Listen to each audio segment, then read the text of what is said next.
You know, imagine a piece of land so perfectly positioned between east and west that empires literally couldn't stop fighting over it.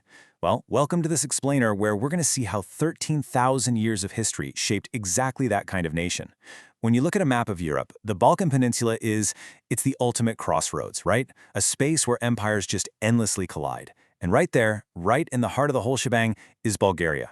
It's a country that's endured soaring triumphs and devastating collapses to forge what is, honestly, a truly battle-tested identity. Let's dive right in.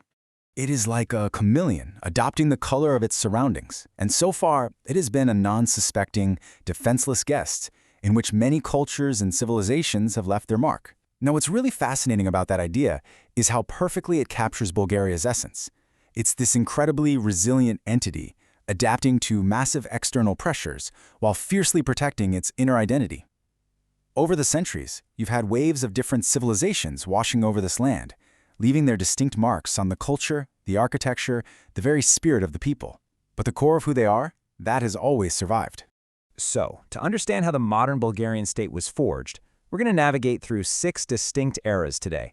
Empires of the Crossroads, 5 centuries of yoke, the National Revival, the World Wars, the Communist era, and finally, modern European integration.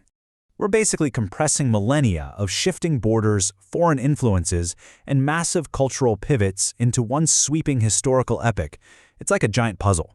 Keep this general timeline in mind as we zoom in on the most pivotal moments. Okay, Part 1. Empires of the Crossroads, from ancient Thracians to the First Empire. Way before the concept of Bulgaria even existed, the Thracians arrived, settling here around the 6th millennium BC. And these guys were an incredibly advanced civilization. Now, here's the catch. They left us absolutely zero written records to tell their own story. But their bling kind of does the talking for them. The physical evidence is just staggering. I mean, in the Rhodope Mountains alone, there are over 4,000 massive burial mounds. Their gold artifacts, like the world-famous Panagirishti's treasure, prove beyond a doubt they were this wealthy, sophisticated people with a really complex society built on stock breeding, trade, and some serious heroic battle traditions. Fast forward to 681 AD, and Khan Asparuh leads a nomadic people right across the Danube, fundamentally changing the region forever. By unifying his nomadic horsemen with the local Slavic populations, and then later officially adopting Christianity in 864 under Tsar Boris I, Bulgaria was completely transformed. It didn't just become a recognized state. The creation of the Slavic alphabet turned it into an absolute cultural powerhouse across Eastern Europe, a true golden age. But then, suddenly, the rubber band of history just snaps back. The unprecedented heights of the First Empire, with its vast territorial reach and flourishing literature, are abruptly shattered. By 971, the Byzantine Empire basically views this booming Slavic kingdom as a massive threat, so they move in. The capital falls, and Bulgaria enters over a century of foreign Byzantine rule, losing their national state entirely. It's a massive blow. Which brings us to Part 2. 5 centuries of yoke, the rise and tragic fall of the Second Empire. So in 1186, it's like the sleeping nation suddenly awakens. The Second Bulgarian Empire is restored, centered around the stunning city of Veliko Tarnovo. And this was a brief but honestly magnificent architectural and cultural renaissance. Hundreds of towns flourished, palaces and temples were built, and the Bulgarian language became one of the most cultured languages of Christianity. But right as they reached this new peak, the rapidly expanding Ottoman Empire arrived right at their doorstep. 500. That massive number represents the agonizing years of Ottoman rule that followed the fall of Tarnovo in 1393. 5 centuries. This period was characterized by crushing taxes, arbitrary violence, and the total dismantling of the local nobility and church. Yet, and this is absolutely crucial, in the shadows, the Bulgarian people desperately and successfully preserved their language, their folklore, and their faith through songs and collective memory. They just refused to let their identity be erased. Moving on to Part 3, the National Revival, Awakening from the Dark Ages. The Bulgarian National Revival actually started out pretty quietly. It was this purely cultural renaissance, focusing on native language and schools. But Getting inspired by broader European revolutions, the spark ignited and turned militant. In 1876, the April Uprising breaks out, and while it was brutally crushed, the sheer ferocity of the rebellion caught the attention of the world.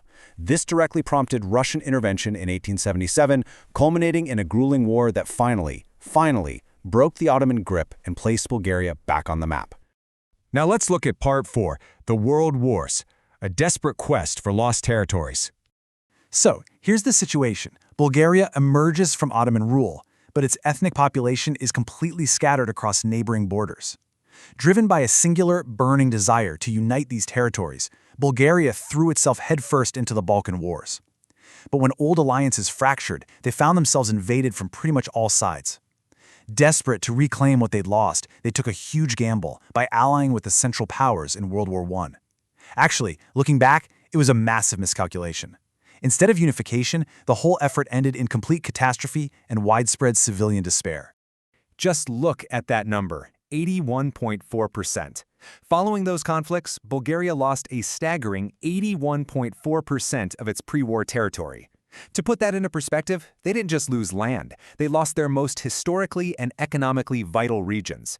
It left the nation politically isolated, deeply humiliated, and just saddled with incredibly heavy reparations. And then, history almost repeats itself. Attempting to navigate World War II, Bulgaria joins the Axis powers in 1941, hoping to manage the chaos. And, well, it only delayed the inevitable.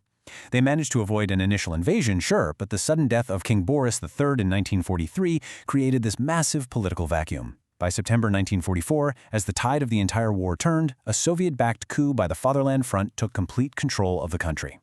That brings us to Part 5, the Communist era. Behind the Iron Curtain.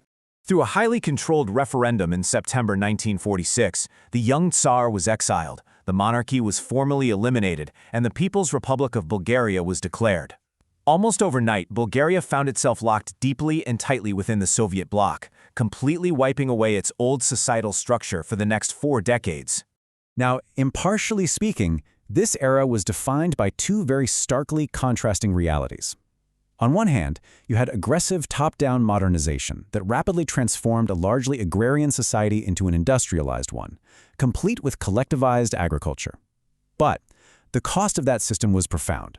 We're talking severe political repressions, totally liquidated opposition parties, strictly censored media, and dissenters frequently being sent to forced labor camps. The state literally controlled absolutely every facet of public and private life. Finally, we arrive at Part 6, Modern European Integration, the painful path to the free market. You know, the winds of change sweeping through Eastern Europe certainly didn't spare Sofia. On November 10, 1989, literally just a day after the Berlin Wall began to fall, Bulgaria's longtime communist leader Todor Zhivkov was abruptly ousted. This immediately opened the floodgates to a pluralistic democracy. But there was a catch. Overnight, the guaranteed Soviet trade vanished, triggering an incredibly deep and chaotic economic crisis as the country scrambled to figure out a free market system totally from scratch. And this transition? It was incredibly painful. Between 1989 and 1997, a chaotic attempt to privatize the state apparatus, coupled with rampant hyperinflation and massive bank collapses, caused the nation's economic output to absolutely plummet. We're talking a drop from $27 billion down to just $16 billion. It was a period of wild lawlessness and intense financial anxiety for everyday citizens. To stop the bleeding, Bulgaria had to make some seriously hard choices. In 1997, they implemented a strict currency board, fixing the lev to the Deutschmark, and later the euro, to instantly halt the hyperinflation. Once stabilized economically, the nation decisively aligned itself with the West. It was a long, complex road of structural reforms, for sure, but it eventually culminated in full NATO membership in 2004 and formal integration into the European Union in 2007. As we wrap up this explainer, we really have to pause and reflect on the immense gravity of this journey. We are looking at a society that has survived the Byzantines, 5 centuries of Ottoman rule, 2 world wars, and 4 decades behind the Iron Curtain. So the big question now is, how will this historical chameleon, having absorbed the marks of so many empires, navigate its newest chapter?